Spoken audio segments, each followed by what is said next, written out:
शुक्लां ब्रह्मविचारसारपरमामाद्यां जगद्व्यापिनीं वीणापुस्तकधारिणीमभयदां जाड्यान्धकारापहां हस्ते स्फाटिकमालिकां विदधतीं पद्मासने संस्थितां वन्दे तां परमेश्वरीं भगवतीं बुद्धिप्रदां शारदां। श्री महागणाधिपतये नमः। श्री महासरस्वत्यै नमः। శ్రీ గురుభ్యో నమః. సింహరాశి వారికి శని సంచారము గోచార రీత్యా ఎలాంటి ఫలితాన్ని ఇస్తుంది ఈ సంవత్సరము అనే విషయంపై మనం ఫోకస్ చేద్దాం. ఈ సంవత్సరము 29 మార్చ్ రోజున శనైశ్చరుడు మీనరాశిలోకి ప్రవేశించినాడు. మీనరాశిలోకి ప్రవేశించి 3 జూన్ 2027 వరకు మీనరాశిలో ఉంటున్నాడు. అంటే ఈ 2.5 సంవత్సరాలు మీనరాశిలో సంచరిస్తున్నాడు. మీనరాశిలో సంచరించడము అనేటువంటిది సింహరాశిలో జన్మించినటువంటి వారికి, అంటే సింహరాశి జాతకులకు అష్టమ స్థానం అవుతుంది. అంటే అష్టమ స్థానంలో శనైశ్చరుడు ఈ 2.5 సంవత్సరాలు సంచరిస్తున్నాడు. అయితే ఈ 2.5 సంవత్సరాల కాల వ్యవధి లోపల సింహరాశిలో జన్మించినటువంటి వాళ్లకు ప్రభావం ఎలా ఉంటుంది? శనైశ్చరుడు మొత్తం 2.5 సంవత్సరాలు కూడాను ప్రతికూలమైనటువంటి ఫలితాలు ఇస్తాడా? ఇందులో ఏదైనా కూడాను మంచి సమయం కూడాను శనైశ్చరుడి మూలకంగా మనకు ఉంటుందా? సత్ఫలితాలు కూడాను కలుగుతాయా అనేటువంటి విషయాన్ని మనం చూసినట్టయితే, శని భగవానుడు అష్టమ స్థానంలో సంచరించడము గోచార రీత్యా ప్రతికూలమే. అయితే ఈ 2.5 సంవత్సరాలు ఒకే విధంగా ప్రయాణం అనేటువంటిది శని భగవానుడి యొక్క సంచారం జరగదు. అందులో ప్రథమంలో పూర్వభాద్ర నక్షత్రం 4వ పాదంలో సంచరిస్తుంటాడు. తదనంతరం ఉత్తరాభాద్ర నక్షత్రంలో సంచరిస్తుంటాడు. తదనంతరం రేవతి నక్షత్రంలో సంచరిస్తుంటాడు. అంటే ఈ 3 నక్షత్రాలకు సంబంధించి 9 పాదాలలో సంచరిస్తూ ఉంటాడు. ఇది 9 పాదాలలో సంచరిస్తున్నటువంటి సమయం లోపల మనకు వివిధ సంచార ఫలితాలు ఈ రాశిలో జన్మించినటువంటి వారికి ఉంటాయి. అయితే శనైశ్చరుడు సాధారణంగా, అంటే సరాసరి 2.5 సంవత్సరాలు ఒక రాశిలో ఉంటాడు. ఒక రాశిలో 2.5 సంవత్సరాలు ఉన్నట్టయితే 12 రాశులలో సంచరించడానికి 30 సంవత్సరాలు పడుతుంది. అంటే 30 సంవత్సరాలకు ఒకమారు మళ్ళీ ఈ రాశిలోకి రావడం జరుగుతుంది. అంటే ఇప్పుడు మీనరాశిలో సంచరిస్తున్నాడు గనుక మళ్ళీ మీనరాశిలోకి రావడానికి 30 సంవత్సరాలు పడుతుంది. అంటే ఈ అష్టమ స్థానంలో సంచరించడం అనేటువంటిది ప్రతి జీవికి కూడాను సుమారుగా 30 సంవత్సరాలకు ఒకమారు జీవిత కాలంలో సంభవిస్తుంది. అయితే ఈ 30 సంవత్సరాల వ్యవధి లోపల జీవిత చక్రంలో మనిషి బాల్యంలో కొంత సమయాన్ని గడుపుతాడు. మధ్య వయస్సు, చదువు, సంపాదన, వివాహము ఇత్యాది కార్యక్రమాలతో మధ్య వయస్సు జరుగుతుంది. దాని తర్వాత మళ్ళీ పిల్లల యొక్క బాగోగులు, పిల్లల యొక్క సెటిల్మెంటు, తర్వాత మళ్ళీ ఆరోగ్య సమస్యలు ఇలాంటివి రావడం మూలకంగా ఆ జీవితం అనేటువంటిది వివిధ స్థాయి లోపల మనకు జరుగుతూ ఉంటుంది. కనుక ఈ శని భగవానుడి యొక్క ఎఫెక్ట్ మనకు ఎలా ఉంటుంది అనే విషయాన్ని మనం చూసినట్టయితే, ముందుగా ఈ శని ఈ 2.5 సంవత్సరాలలో ఏ విధంగా సంచరిస్తున్నాడు అనే విషయాన్ని మనం చూసినట్టయితే, పూర్వభాద్ర నక్షత్రంలో 4వ పాదంలో ప్రవేశించడంతో మీనరాశిలోకి ఎంటర్ అవుతున్నాడు. మీనరాశిలో ఎంటర్ అయిన తర్వాత పూర్వభాద్ర నక్షత్రం 1వ పాదంలో కొన్ని రోజులు ఉంటాడు. దాని తర్వాత మళ్ళీ ఉత్తరాభాద్ర నక్షత్రంలోకి వస్తాడు. మళ్ళీ రేవతి నక్షత్రంలోకి రావడము, రేవతి నక్షత్రం 4వ పాదం వరకు కూడాను మీనరాశిలో సంచరిస్తుంటాడు. అయితే ఈ 2.5 సంవత్సరాల సమయం లోపల సింహరాశి వారికి ముఖ్యంగా ఎలాంటి ఫలితాలు ఇస్తాడు అనే విషయాన్ని మనం చూసినట్టయితే, అష్టమ స్థానము దుస్థానము. అష్టమ స్థానంలో సంచరించడం గోచార రీత్యా మనకు ఇబ్బందికరమైనటువంటి ఫలితాలనే ఇస్తాడు. అందులో ఎలాంటి అనుమానం లేదు. గోచార రీత్యా అరిష్టాలను, కష్టాలను, నష్టాలను కలిగించేటువంటి స్థానం కనుక అలాంటి స్థానంలో శనీశ్వరుడు ప్రయాణం చేస్తున్నాడు. అయితే సింహరాశికి అధిపతి సూర్యభగవానుడు. సూర్యభగవానుడు బాగా ఉన్నప్పుడు, అంటే సూర్యభగవానుడు మంచి స్థానాలలో మనకు సంచరిస్తున్నప్పుడు ఈ శని ప్రభావం తగ్గిపోతుంది. ప్రత్యేకంగా సింహరాశికి రాస్యాధిపతి శని కాబట్టి శని ప్రతి గ్రహను కూడాను నిర్వీర్యం చేస్తాడు. సూర్యుడితో ఏదైనా గ్రహము కలిసినా లేదా సూర్యుడు బలీయంగా ఉన్నప్పుడు ఈ గ్రహము మనకు సంచరిస్తున్నప్పుడు దుష్ట స్థానాలలో ఆ గ్రహము యొక్క ఫలితము మనకు నిర్వీర్యమైపోతుంది, అంటే దుష్ప్రభావము తగ్గుతుంది. అంతేకాకుండా ఈ సింహరాశి వారికి పంచమాధిపతి బృహస్పతి శుభగ్రహ, మంచి ఫలితాలను ఇచ్చేటువంటి గ్రహ, మన జీవితంలో మనను ఒక ఉన్నత స్థాయిలోకి తీసుకొని వెళ్ళడానికి ప్రభావాన్ని చూయించేటువంటి గ్రహ గురుగ్రహం. అలాంటి గురుగ్రహం కూడాను మంచి స్థానాలలో సంచరిస్తున్నప్పుడు ఈ శని ప్రభావం తగ్గిపోతుంది. అంతేకాకుండా శనీశ్వరుడు వేరే ప్రబలమైనటువంటి బలము కలిగినటువంటి గ్రహాలతో కలిసి ఉన్నప్పుడు కూడాను ఆ శని ప్రభావం తగ్గిపోతుంది. ఈ విధంగా మనము వివిధ స్థాయి లోపల శని భగవానుడి యొక్క సంచారాన్ని దృష్టిలో పెట్టుకొని సింహరాశి వారికి ఫలితం ఎలా ఉంటుంది అనేటువంటిది మనం చూడాలి. అయితే ప్రప్రథమంగా సింహరాశిలో సంచరిస్తున్నప్పుడు అష్టమ స్థానం, ఈ అష్టమ స్థానంలో సంచరిస్తున్నప్పుడు ముఖ్యంగా మనము ప్రారంభించినటువంటి పనుల లోపల విఘ్నాలు తలెత్తుతాయి. చాలా ఆటంకాలు రావడానికి అవకాశాలు ఉంటాయి. మనం ఎంత ప్లాన్ చేసుకొని మనం ప్రారంభించినప్పటికీ అనుకోని సంఘటనలు, అనుకోని విఘ్నాలు, ఆర్థికపరమైనటువంటి ఇబ్బందుల మూలకంగా మనం ప్రారంభించినటువంటి పనుల లోపల ఆలస్యం జరగడము, లేదా కొన్ని పనులు మధ్యలో నిలిచిపోవడము, కొన్ని పనులను మనము వదులుకోవడము, ఇలాంటివి జరిగే అవకాశాలు చాలా ఉంటాయి. ఇక ముఖ్యంగా ఈ సింహరాశి జాతకులకు వృత్తిపరమైనటువంటి వ్యవహారంలో చాలా ఇబ్బందులు ఇస్తాడు. అష్టమ స్థానంలో సంచరిస్తున్నప్పుడు దశమ స్థానాన్ని చూస్తూ ఉంటాడు. దశమము ముఖ్యంగా మనకు వృత్తిపరంగా ఎఫెక్ట్ ఇచ్చేటువంటి స్థానం. అంటే మనము చేసేటువంటి వృత్తి, ఆ వృత్తిపరంగా మనకు రావాల్సినటువంటి పేరు ప్రఖ్యాతులు, ఆదాయము, వీటన్నిటిపైన కూడాను ఈ శని అష్టమ స్థానంలో సంచరిస్తున్నప్పుడు ప్రభావం ఎక్కువ ఉంటుంది. కనుక మనం చేసేటువంటి పనులను చాలా జాగ్రత్తగా చేయాలి. ఈ సమయం లోపల వృత్తిపరంగా మనకు ఇబ్బందులు తలెత్తే అవకాశాలు ఉన్నాయి. మనం చేస్తున్నటువంటి ఆఫీసులో ఉద్యోగస్తులతో కానివ్వండి, వ్యవహారం చేస్తున్నప్పుడు కానివ్వండి, క్లయింట్స్తో కానివ్వండి, ఇంకా హైయప్స్తో కానివ్వండి, అధినాయకులతో, వీళ్ళందరితో కూడాను మీరు జాగ్రత్తగా వ్యవహరించాలి అనేటువంటి విషయం మనకి ఇక్కడ తెలుస్తుంది. ఇకపోతే శని అనగానే ముఖ్యంగా మనకు ప్రభావాన్ని చూపించేటువంటి అంశం ఏంటంటే ఆర్థికపరమైనటువంటి విషయం. అంటే ఆర్థికపరమైనటువంటి విషయాలపై మనకు చాలా ప్రభావాన్ని చూపిస్తాడు.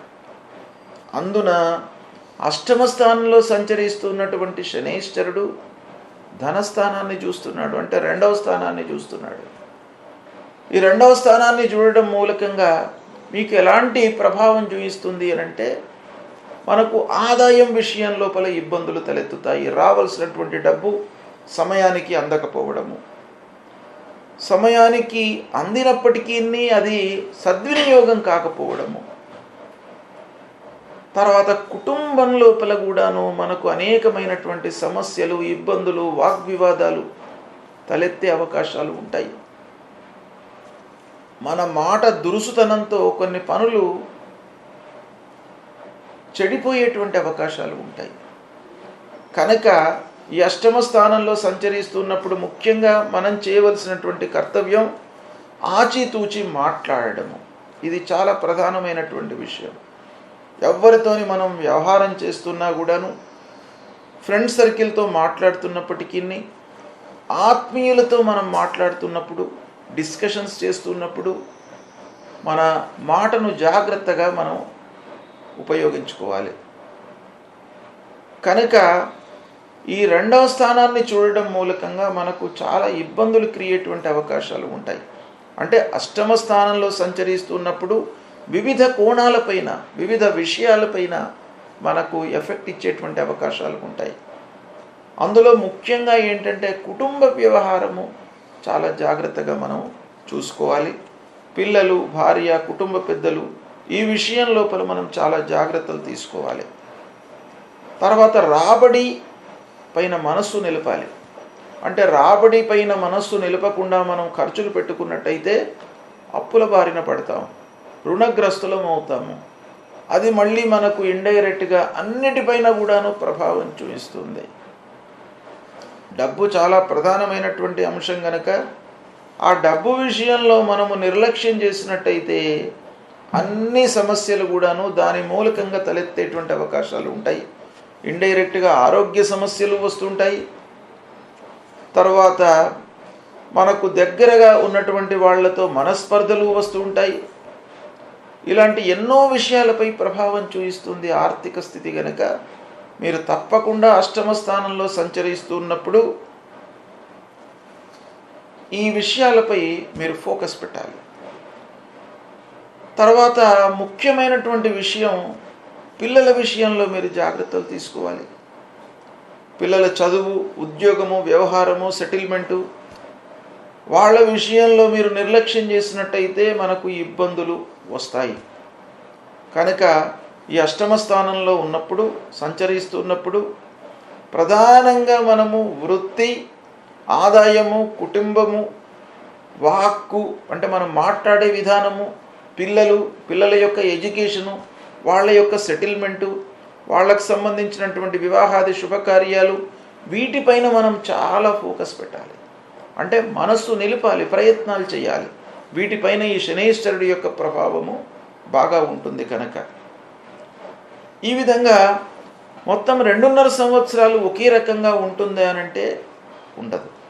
ఎందుకంటే మనము ధైర్యంగా ఉండవలసినటువంటి కొన్ని అంశాలు కూడాను ఇందులో మనకు ఋషులు, పెద్దలు చెప్పి ఉన్నారు. ఏంటయ్యానంటే ఈ 2.5 సంవత్సరాలు శని అష్టమ స్థానంలో సంచరిస్తున్నాడు. సంచరిస్తున్న సమయం లోపల మీకు గురువు మంచి స్థానాలలో ఉన్నప్పుడు, గురు ఏకాదశ స్థానంలో ఉన్నప్పుడు, గురు ధనస్థానంలో ఉన్నప్పుడు, పంచమ స్థానంలో ఉన్నప్పుడు, భాగ్యస్థానంలో ఉన్నప్పుడు ఆటోమేటిక్గా ఈ శని యొక్క దుష్ప్రభావం తగ్గిపోతుంది. అదేవిధంగా సూర్య భగవానుడు చాలా గ్రహాల యొక్క సంచారం పైన ప్రభావాన్ని చూపిస్తాడు. ఎందుకంటే ప్రతి గ్రహానికి అస్తంగత్వ దోషం రావడానికి సూర్యుడు ప్రధానమైనటువంటి గ్రహ కారణం గనక సూర్యుడు ఇండైరెక్ట్గా, సూర్యుడి యొక్క సంచారము, ప్రయాణం అనేటువంటిది అన్ని గ్రహాలపైన ప్రభావం చూపిస్తుంది. కనుక ఈ అష్టమ స్థానంలో శని సంచరిస్తున్నప్పుడు కూడాను సూర్యుడు 3వ స్థానంలో ఉన్నట్టయితే ఆ శని భగవానుడు, శని అష్టమ స్థానంలో ఉన్నటువంటి దుష్ప్రభావం తగ్గిపోతుంది. తర్వాత 6వ స్థానంలో సంచరిస్తున్నప్పుడు కూడాను తగ్గిపోతుంది. తర్వాత 10వ స్థానంలో సంచరిస్తున్నప్పుడు, ఏకాదశ స్థానంలో సంచరిస్తున్నప్పుడు ఈ శని ప్రభావం తగ్గుతుంది. అంటే ఓవరాల్గా మనం చూసినట్టయితే సింహరాశికి అధిపతి సూర్యుడు కూడాను, తర్వాత సూర్య భగవానుడు గోచార రీత్యా మంచి స్థానంలోకి రావడం అనేటువంటిది ఈ సింహరాశి జాతకులకు ఎప్పుడెప్పుడు జరుగుతుంది అనే విషయాన్ని మనం ప్రధానంగా చూసినట్టయితే, సూర్యుడు తులారాశిలో సంచరిస్తున్నప్పుడు ఈ అష్టమ శని యొక్క ప్రభావం తగ్గిపోతుంది. సూర్యుడు మకర రాశిలో సంచరిస్తున్నప్పుడు ఈ శనైశ్వరుడి యొక్క ప్రభావం తగ్గిపోతుంది. సూర్యనారాయణుడు వృషభ రాశిలో సంచరిస్తున్నప్పుడు ఈ శని భగవానుడి యొక్క దుష్ప్రభావం తగ్గుతుంది. సూర్యుడు మిథున రాశిలో సంచరిస్తున్నప్పుడు కూడాను ఈ సూర్యుడి యొక్క, ఈ శనైశ్వరుడి యొక్క దుష్ప్రభావం తగ్గుతుంది. అంటే ఇలా మనకు దాదాపుగా 4 స్థానాలలో సంచరిస్తున్నప్పుడు ఈ శని యొక్క ప్రభావం తగ్గుతుంది. అంటే 4 స్థానాలలో సుమారుగా 4 మాసాలు, ప్రతి సంవత్సరం 4 మాసాలు ఈ సూర్యనారాయణుడు ఈ స్థానాలలో సంచరిస్తుంటాడు. అంటే సంవత్సరానికి 4 మాసాలు, 2 సంవత్సరాలకి 8 మాసాలు, 2.5 సంవత్సరాలకి 10 మాసాలు. అంటే దాదాపు మనకు 2.5 సంవత్సరాల కాల వ్యవధి లోపల, అంటే అష్టమ స్థానంలో శనైశ్వరుడు సంచరిస్తున్నటువంటి సమయం లోపల 2.5 సంవత్సరాలంటే 30 మాసాలు. ఈ 30 మాసాలలో సుమారు 10 మాసాలు సూర్యుడు మనకు అనుకూలంగా ఉంటాడు. కాబట్టి శని ప్రభావము ఈ మాసాలలో తగ్గిపోతుంది. అంటే అష్టమ స్థానంలోకి శనైశ్వరుడు వచ్చాడు, ఏదో మనకు అనర్థం జరుగుతుంది అనేటువంటి విషయాన్ని మనసులో ఉంచుకోకుండా ఈ విశ్లేషణ ద్వారా మీకు ఏం తెలుస్తుంది అనంటే, 30 మాసాల లోపల సూర్య భగవానుడు 10 మాసాలు మీకు అనుకూలంగా ఉంటాడు. కనుక ఈ 10 మాసాలు శని భగవానుడి యొక్క ఇబ్బంది మీకు ఉండదు. మిగతా 20 మాసాల లోపల కూడాను గురు ప్రభావం మూలకంగా కొంత మనకు ఎఫెక్ట్ తగ్గుతుంది. తర్వాత గురు దృష్టి మూలకంగా ఎఫెక్ట్ తగ్గుతుంది. ఇలా ఓవరాల్గా మనం చూసినట్టయితే ఈ 30 మాసాలలో దాదాపు సగమే మనకు ఎఫెక్ట్ ఉంటుంది. మిగతాదంతా కూడాను ఆ సూర్య భగవానుడి యొక్క ప్రతాపం మూలకంగా శనైశ్వరుడి యొక్క దుష్ప్రభావం నిర్వీర్యమైపోతుంది అనేటువంటి విషయం మనకి ఇక్కడ తెలుస్తోంది. కనుక అష్టమ స్థానంలో శని సంచరిస్తున్నాడు. సరే, ఈ సింహరాశిలో పుట్టినటువంటి వాళ్ళు కూడాను 3 నక్షత్రాలలో పుట్టినటువంటి వాళ్ళు ఉంటారు. మఘా నక్షత్రంలో, పూర్వ ఫల్గుని అంటే పుబ్బా నక్షత్రంలో, ఉత్తరా ఫల్గుని నక్షత్రం మొదటి పాదం లోపల కూడాను జన్మించినటువంటి వాళ్ళందరూ కూడాను సింహరాశి కిందికి వస్తారు. గనక సింహరాశి జాతకులకు అష్టమ స్థానంలో ఉన్నాడు. మరి సింహరాశిలో ఇలా 3 నక్షత్రాలలో జన్మించినటువంటి వాళ్ళందరూ కూడాను ఉంటారు. అందరికీ ఒకే రకమైన ప్రభావం ఉంటుందా? ఉండదు. ఈ శని ప్రభావము నక్షత్ర రీత్యా మారుతుంది, వయస్సు రీత్యా మారుతుంది. నక్షత్ర రీత్యా మారడము కొంత నేను మీకు విశ్లేషించి చెప్తాను. ఎలా అనంటే, మఘా నక్షత్రంలో జన్మించినటువంటి వాళ్ళ విషయం మనం ముందు ఆలోచించినట్టయితే, మఘా నక్షత్రం సింహరాశి కిందికి వస్తుంది. సింహరాశికి అష్టమ స్థానంలో సంచరిస్తున్నాడు. సరే, మఘా నక్షత్రానికి ఈ శనైశ్వరుడు మళ్ళీ 3 నక్షత్రాల లోపల కూడాను సంచరిస్తూ ఉంటాడు. ఏ నక్షత్రాలలో? పూర్వభద్ర నక్షత్రం 4వ పాదంలో సంచరిస్తుంటాడు, తదనంతరం ఉత్తరాభద్ర నక్షత్రంలో సంచరిస్తుంటాడు, తదనంతరం రేవతి నక్షత్రం లోపల కూడాను సంచరిస్తుంటాడు.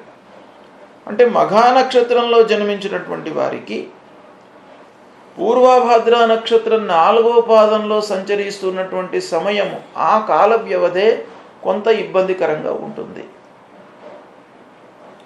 అది ఎప్పుడు మళ్ళీ మనకు ఉత్తరాభద్ర నక్షత్రానికి 28 ఏప్రిల్ 20-25 రోజున ఉత్తరాభాద్ర నక్షత్రంలోకి ప్రవేశిస్తున్నాడు. అంటే మఘా నక్షత్ర జాతకులకు కేవలం పూర్వభాద్ర నక్షత్రంలో శని సంచరిస్తున్న సమయంలోనే కొంత ఇబ్బంది ఉంటుంది. అంటే అటువైపున రాశిపరంగా అష్టమ స్థానము, నక్షత్రపరంగా కూడాను కొంత ఇబ్బంది ఉంటుంది. కాబట్టి ఇది కూడాను 29 మార్చి నుండి 28 ఏప్రిల్ వరకే ఒక పాదంలో సంచరిస్తున్నాడు. కాబట్టి మఘా నక్షత్ర జాతకులకు 28 ఏప్రిల్ 2025 వరకు బాగాలేదు, శని ప్రభావం ఉంటుంది. అయితే ఈ సమయం లోపల మనకు సూర్యభగవానుడి యొక్క అనుకూలత ఉంటుంది. కాబట్టి ఆ శని యొక్క దుష్ప్రభావం తగ్గే అవకాశాలు ఉన్నాయి. ఇక మఘా నక్షత్రం వాళ్లకు మళ్ళీ ఉత్తరాభద్ర రేవతి నక్షత్రంలో సంచరిస్తున్నప్పుడు నక్షత్ర రీత్యా అనుకూలత బాగా ఉంది. కాబట్టి ఇంకా మిగతా పార్ట్ అంతా కూడాను మఘా నక్షత్రం వాళ్ళకి అనుకూలంగానే ఉంటుంది. అంటే నక్షత్ర రీత్యా మనము చూసినట్టయితే పుబ్బా నక్షత్ర జాతకులకు, ఉత్తరా ఫల్గుని జాతకులకు ఏ విధంగా ఉంటుంది అనే విషయం మనం చూసినట్టయితే మఘా నక్షత్రంలో మొదటి పూర్వభాద్ర 4వ పాదంలో సంచరిస్తున్నప్పుడు కొంత ఇబ్బంది కలుగుతుంది శని మూలకంగా. మళ్ళీ ఉత్తరాభాద్ర రేవతి నక్షత్రాలలో శని సంచరిస్తున్నప్పుడు అనుకూలంగా ఉంటుంది. అంటే రాశి రీత్యా మనకు అష్టమ స్థానంలో ఉన్నప్పటికీ విశేషంగా మనం నక్షత్ర పరంగా ఆలోచించినట్టయితే మఘా నక్షత్రం వాళ్ళకి ఈ ఉత్తరాభాద్ర రేవతి నక్షత్రాలలో సంచరించడం అనేటువంటిది చాలా అనుకూలమైనటువంటి సమయం. ఇక పూర్వ ఫల్గుని నక్షత్రంలో జన్మించినటువంటి వారి విషయం మనం చూసినట్టయితే ప్రారంభంలో అంటే శని మీనరాశిలోకి ప్రారంభం ఎంటర్ కాగానే పూర్వభాద్ర నక్షత్రంలో సంచరిస్తూ ఉంటాడు కనుక పూర్వభాద్ర నక్షత్రం 4వ పాదంలో సంచరించడము ఈ పూర్వ ఫల్గుని నక్షత్ర జాతకులకు బాగా కలిసి వస్తుంది, అనుకూలంగా ఉంటుంది. అంటే అష్టమ శని ప్రభావము ఈ పూర్వ ఫల్గుని నక్షత్ర జాతకులకు ఈ సమయంలో కొంత తక్కువగా ఉంటుంది. ఇక దాని తర్వాత మళ్ళీ ఉత్తరాభాద్ర నక్షత్రంలోకి ప్రవేశిస్తుంటాడు. అంటే ఒక పాదంలో 3 మాసాల 10 రోజులు సుమారుగా ఆన్ యావరేజ్ ప్రయాణం చేస్తుంటాడు శనీశ్వరుడు. కనుక ఉత్తరాభాద్ర నక్షత్రంలో 13 మాసాల 10 రోజులు ఉంటాడు. పూర్వ ఫల్గుని నక్షత్రం వాళ్లకు మధ్యన 13 మాసాల 10 రోజులు కొంత ఇబ్బందికరంగా ఉంటుంది.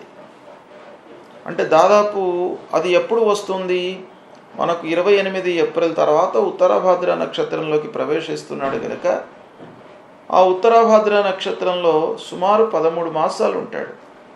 ఈ 13 మాసాల కాల వ్యవధి లోపల పూర్వ ఫల్గుని నక్షత్రం వాళ్లకు కొంత శని ప్రభావం ఉంటుంది. ఇక మళ్ళీ దాని తర్వాత రేవతి నక్షత్రంలోకి ప్రవేశిస్తాడు శనీశ్వరుడు. ఈ రేవతి నక్షత్రంలో సంచరిస్తున్నటువంటి సమయం పూర్వ ఫల్గుని నక్షత్రంలో జన్మించినటువంటి వారికి అనుకూలంగా ఉంటుంది.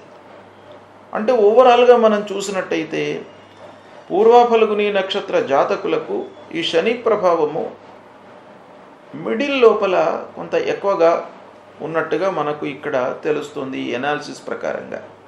అంటే మధ్యన 13 మాసాల 10 రోజులు శని ప్రభావము పూర్వ ఫల్గుని నక్షత్ర జాతకులకు ఉంటుంది. అంటే మధ్యన ఉంటుందన్నమాట.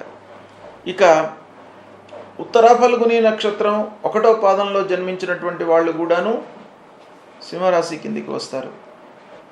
కనుక వీళ్ళ పరిస్థితి ఎలా ఉంటుంది ఈ అష్టమ స్థానంలో సంచరిస్తున్నప్పుడు అనే విషయాన్ని మనం చూసినట్టయితే ప్రారంభంలో కొంత ఇబ్బందికరంగా ఉంటుంది. ఉత్తర ఫల్గుని నక్షత్ర ప్రథమ చరణంలో జన్మించినటువంటి వారికి మొదటి 3 మాసాలు కొంత ఇబ్బందికరంగా ఉంటుంది. మధ్యన 13 మాసాలు అనుకూలంగా ఉంటుంది. మళ్ళీ చివరి 13 మాసాలు కొంత ఇబ్బందికరంగా ఉంటుంది. ఈ విధంగా నక్షత్రాలను బట్టి కూడాను మనకు ఈ శనీశ్వరుడి యొక్క ప్రభావము కొంత విభిన్నంగా ఉండే అవకాశాలు ఉంటాయి. ఆ సింహరాశిలో జన్మించినటువంటి వాళ్ళందరికీ కూడాను ఒకే రకంగా ఉండకుండా మఘా నక్షత్రంలో జన్మించినటువంటి వారికి, పూర్వ ఫల్గుని నక్షత్రంలో జన్మించినటువంటి వారికి, ఉత్తర ఫల్గుని 1వ పాదంలో జన్మించినటువంటి వాళ్లకు విభిన్నమైనటువంటి ఫలితాలు ఉంటాయి. శని యొక్క ప్రభావం లోపల కూడాను విభిన్నంగా ఉంటుంది. అంతేకాకుండా మనకు ముఖ్యంగా ప్రధానంగా ఆలోచించవలసినటువంటి విషయం ఏంటంటే ఈ గ్రహ యొక్క ప్రభావము, అష్టమ స్థానంలో సంచరిస్తున్నటువంటి ఈ శనీశ్వరుడి యొక్క ప్రభావము ముఖ్యంగా దేనిపైన ఉంటుంది? ఆకస్మికమైనటువంటి ఘటనలు జరగడానికి, ఇబ్బందికరమైనటువంటి వాతావరణము మనకు క్రియేట్ చేసేటువంటి గ్రహ, వృత్తిపరమైనటువంటి సమస్యలు, చేసేటువంటి పనులపైన ఆటంకాలు, ఇవన్నీ కూడాను రావడానికి అవకాశాలు ఉంటాయి కనుక ఇది వయస్సు రీత్యా కూడాను మనం కొంత ఆలోచించవలసినటువంటి విషయం ఇది. ఎందుకంటే మనం జీవితాన్ని ఒక 3 భాగాలుగా విభజిస్తాం. 30 లోపు అంటే 1 నుండి 30 వరకు, అంటే పుట్టినప్పటి నుండి 30 వరకు ఎలా ఉంటుంది, 30 సంవత్సరాల వయస్సు వరకు ఈ శని ప్రభావం ఎలా ఉంటుంది, 30 నుండి 60 వరకు ఎలా ఉంటుంది, 60 తర్వాత ఎలా ఉంటుంది అనేటువంటి ఈ క్లాసిఫికేషన్ చేసుకొని శని ప్రభావాన్ని మనం చూసినట్టయితే బాల్యం లోపల అంటే పుట్టినది మొదలుకొని 30 సంవత్సరాల వయస్సు కలిగినటువంటి వ్యక్తికి కానివ్వండి, స్త్రీకి కానివ్వండి, పురుషుడికి కానివ్వండి, ఈ అష్టమ స్థానంలో సంచరిస్తున్నటువంటి ప్రభావం ఎలా ఉంటుంది అనంటే ఆరోగ్యం పైన, దాని తర్వాత మళ్ళీ చదువు, డెవలప్మెంటు, ఉద్యోగము, వివాహము, ఇవన్నీ కూడాను మనకు 0 to 30 years లోపల కలుగుతాయి. కాబట్టి ఈ సమయం లోపల ముఖ్యంగా 20 నుండి 30 వయస్సు కలిగినటువంటి వాళ్లకు అష్టమ శని ఒకవేళ ఈ సంచరిస్తున్నట్టయితే ప్రభావం కొంచెం చూపించేటువంటి అవకాశాలు ఉంటాయి. ఎందుకంటే శని ముఖ్యంగా ప్రతి పని లోపల కూడాను ఆలస్యం చేస్తాడు, ప్రతి పని లోపల కూడాను మనకు అనుకోని విఘ్నాలను క్రియేట్ చేస్తాడు, ఆర్థికపరమైనటువంటి సమస్యలను ఇస్తాడు. కనుక చదువుకునేటువంటి వాళ్ళకి ముఖ్యంగా ఆర్థిక సమస్యలు ఎలా ఉత్పన్నమవుతాయి అనంటే తల్లిదండ్రుల మూలకంగా. తల్లిదండ్రులు వాళ్ళు ఒక మంచి స్థితిలో ఉన్నట్టయితే నీకు ఆర్థిక ఇబ్బందులు రావు. అంటే ఇండైరెక్ట్గా మనకి ఇక్కడ తెలిసేటువంటి విషయం ఏంటంటే ఈ వయస్సులో ఉన్నటువంటి వ్యక్తికి అష్టమ స్థానంలో శని సంచరిస్తున్నట్టయితే తల్లిదండ్రులపైన కూడాను ప్రభావం ఉంటుంది, వాళ్ళ ఆర్థిక స్థితిపైన ప్రభావాన్ని చూపిస్తుంది, వాళ్ళ ఆరోగ్యం పైన ప్రభావాన్ని చూపిస్తుంది. అది ఇండైరెక్ట్గా ఈ జాతకుడి పైన కూడాను మనకు కలిగేటువంటి అవకాశాలు ఉంటాయి. కాబట్టి ఈ వయస్సు రీత్యా కూడాను శని ప్రభావము కొంత విభిన్నంగా ఉంటుంది. ముఖ్యంగా 20-30 అంటే 20 నుండి 30 అనేటువంటిది జీవితంలో చాలా ముఖ్యమైనటువంటి వయస్సు. చదువు, ఉద్యోగము, సెటిల్మెంటు, వివాహము, ఇవన్నీ కూడాను జరిగేటువంటి సమయం.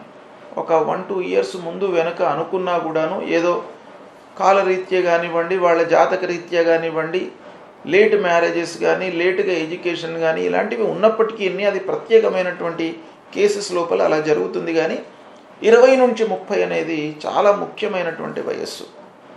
ఈ సమయం లోపల అర్ధాష్టమ శని కానీ, ఏళ్ళనాటి శని కానీ, అష్టమ శని కానీ ఒకవేళ ఉన్నట్టయితే మనం దాన్ని కొంతవరకు కట్టడి చేసుకోవడానికి, నియంత్రించుకోవడానికి ప్రయత్నాలు చేయాలి. కనుక మళ్ళీ 30 నుండి 40 కూడాను చాలా ఇంపార్టెంట్ వయస్సు జీవితంలో.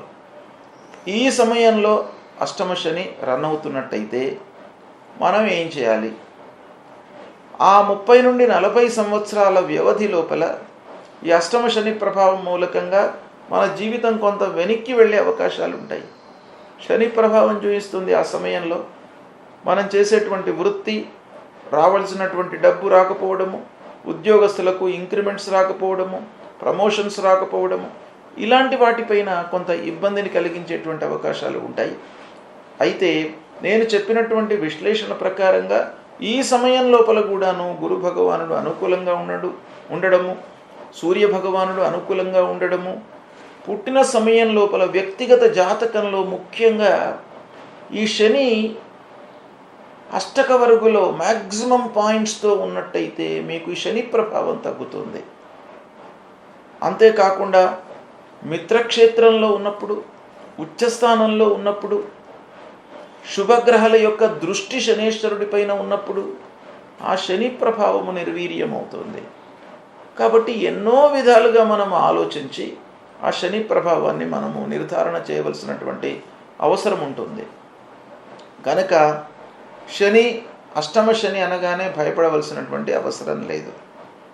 ఈ విధంగా ఎన్నో విషయాలలో మనం ఆలోచించి వ్యక్తిగత జాతకాన్ని కూడాను తీసుకొని, గోచారాన్ని కూడాను మనం చూసుకొని, ఈ రెండిటిని కలిపి కోరిలేట్ చేసుకొని, ఈ రెండిటి మూలకంగా ఎలాంటి ఫలితం ఉంటుంది, నెట్ ఎఫెక్ట్ ఎలా ఉంటుంది అనేటువంటిది మనం నిర్ధారణకు రావాలి. అష్టమ స్థానం అనగానే భయపడవలసినటువంటి అవసరం లేదు. అయితే రాశిపరంగా శాస్త్రంలో మనకు గోచార రీత్యా అష్టమ స్థానము దుస్థానం అని చెప్పబడి ఉంది. కనుక కొంత ప్రభావం మట్టుకు ఉంటుంది. ఆలస్యము, ఆటంకాలు ఇలాంటి విషయాలలో శని ప్రభావం బాగా ఉండే అవకాశాలు ఉంటాయి. కనుక శని ప్రభావము దూరం కావడానికి రెండు విధాలుగా మీరు కార్యాచరణను చేపట్టాలి. ఒకటి, మీ వైపు నుండి మీరు ఈ పనిని మనం ఎలా అధిగమించాలి, ఎలా చేయాలి అనేటువంటి విషయాన్ని మీరు ఆలోచించి దాన్ని పని ప్రారంభించాలి. అంటే ప్రారంభించేటువంటి పని కానివ్వండి, విద్యార్థులైతే చదువుకునేటువంటి విషయంలో మనస్సు నిలపడము, వ్యాపారస్తులైతే ఆ వ్యాపారం గురించి పూర్తి అవగాహన చేసుకోవడము, ప్రయాణం చేసేటువంటి సమయంలో ముఖ్యమైనటువంటి ప్రయాణాలు చేయవలసినటువంటి స్థితి ఏర్పడినట్టయితే ఆ ప్రయాణానికి సంబంధించినటువంటి విషయాలను కూడాను కూలంకషంగా మనం పూర్తిగా తెలుసుకున్న తర్వాత చేయడము, ఆచితూచి నిర్ణయాలు తీసుకోవడము, ఇవి కొన్ని మన చేతిలో ఉన్నటువంటి వ్యవహారం. కనుక వీటిని మనం చేసుకున్న తర్వాత అప్పుడు భగవంతుడి అనుగ్రహం కొరకై పరిహారాలు చేసుకోవాలి. ఆ శని అష్టమ స్థానంలో సంచరిస్తున్న సమయంలో శని భగవానుణ్ణి ప్రీతి చేసుకోవడానికై కొన్ని స్తోత్రాలు పారాయణం చేసుకోవడము, ముఖ్యంగా నవగ్రహ స్తోత్ర పారాయణము, శనికి సంబంధించినటువంటి మూల మంత్రాన్ని పఠించడము నిత్యం కూడాను. నీలాంజన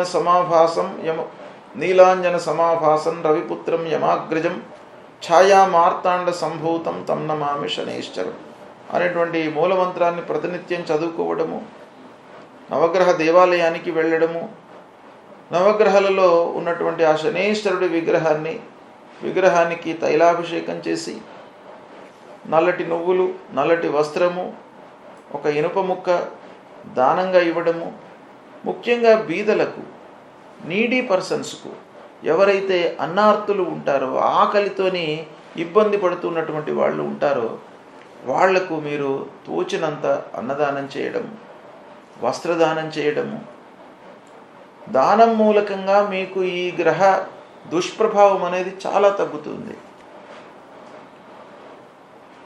మనకు శాస్త్రంలో ఏం చెప్పబడి ఉందనంటే, ఈ డబ్బు లేకపోవడము, దారిద్ర్యం రావడము, తర్వాత నష్టాల బారిన పడడము, రుణగ్రస్తులం కావడము, ఇవన్నీ కూడాను దేని మూలకంగా వస్తాయి అనంటే మనము దానం చేయకపోవడం మూలకంగా ఇవన్నీ కూడాను మానవుడికి సంభవిస్తాయి అనేటువంటి విషయం మనకు శాస్త్రం చెప్తుంది. కనుక మన లెవెల్లో, మన స్థితిని బట్టి, మన స్తోమతను బట్టి మనం ఎంతవరకైతే చేయగలుగుతామో అంతవరకు దాన ధర్మాలు చేయడం చాలా మంచిది. అది కూడాను దానం చేసే సమయం లోపల కూడాను ఆ సపాత్ర దానం చేయాలి. ఎవరికైతే అత్యవసరమో, ఆకలితో బాధపడుతున్నాడు, మన దృష్టిలోకి వచ్చాడు కాబట్టి అలాంటి వాడికి మీరు ఒక పూట భోజనం పెట్టండి. వస్త్రాలు లేవు, వస్త్రంతో ఇబ్బంది పడుతున్నాడు, చలిలో కానీ ఎండలో కానీ వస్త్రం లేకుండా తిరుగుతున్నాడు, అలాంటి వాళ్లకు వస్త్రదానం చేయండి. అదాన దోషేన భవేద్ దరిద్ర అని, ఈ దరిద్రము, రుణభారము అంటే అప్పుల బారిన పడడము, ఇవన్నీ కూడాను అదానం అంటే దానం చేయకపోవడం మూలకంగానే మనిషికి కలుగుతాయి అనేటువంటిది శాస్త్రం చెప్తుంది.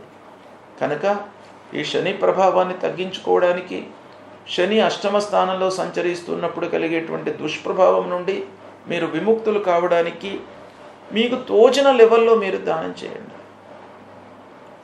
వస్త్రదానము, అన్నదానము, ఫలదానము, మీరు ఏదైనా కూడాను నీడీ పర్సన్స్కే చేయండి. కడుపు నిండినటువంటి వాళ్ళకి మీరు అన్నదానం చేస్తే దాని ప్రభావం తెలియదు, దాని విలువ తెలియదు. కాబట్టి అవసరం ఎవరికో వాళ్ళను గుర్తించి మీరు దాన ధర్మాలు చేయండి.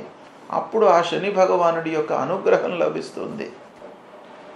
తర్వాత ముఖ్యంగా శని ప్రతికూలంగా ఉన్నప్పుడు మీరు విష్ణు సహస్రనామ పారాయణం చేయండి ప్రతినిత్యం కూడాను. విష్ణు భగవానుడి మూలకంగా, ఆ శ్రీమన్నారాయణుడి మూలకంగా మీకేం కలుగుతుందయ్యానంటే మీ స్టేటస్ను, అంటే మీకు సమాజంలో గౌరవ ప్రతిష్టలు ఎలా ఉందో అలానే ఉంచుతాడు. ఇంకా దాన్ని పెంచడానికి మీకు అనుగ్రహాన్ని ఇస్తాడు. కానీ ఆ స్థితి నుండి దిగజార్చకుండా మిమ్మల్ని కాపాడుతాడు.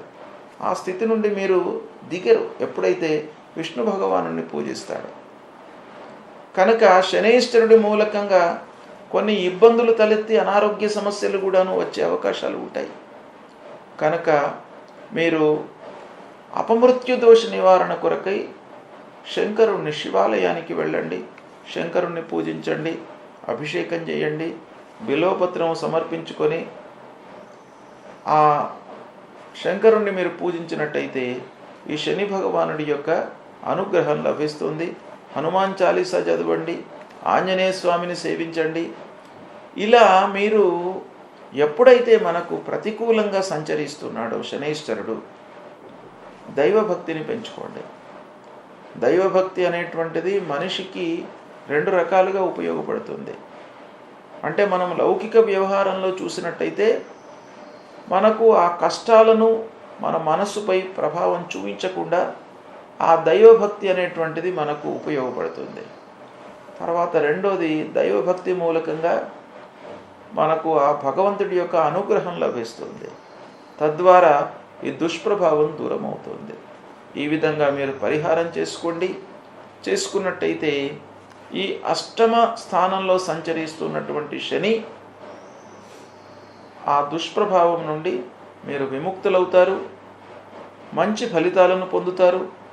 నేను చెప్పినటువంటి ఆ విశ్లేషణ మూలకంగా సూర్యభగవానుడు మీకు అనుకూలంగా ఉన్నా, గురు భగవానుడు అనుకూలంగా ఉన్నా కూడాను ఈ శని యొక్క సంచారము నిర్వీర్యమవుతుంది, దుష్ప్రభావం తగ్గుతుంది. గనక అష్టమ స్థానంలో సంచరిస్తున్నాడు అనేటువంటి భయానికి లోను కాకుండా మీరు మీ శక్తి సామర్థ్యాలను ఉపయోగించి మీరు పనులు చేసుకోండి, మనస్సు నిలపండి, శ్రద్ధాభక్తులతో ఉండండి.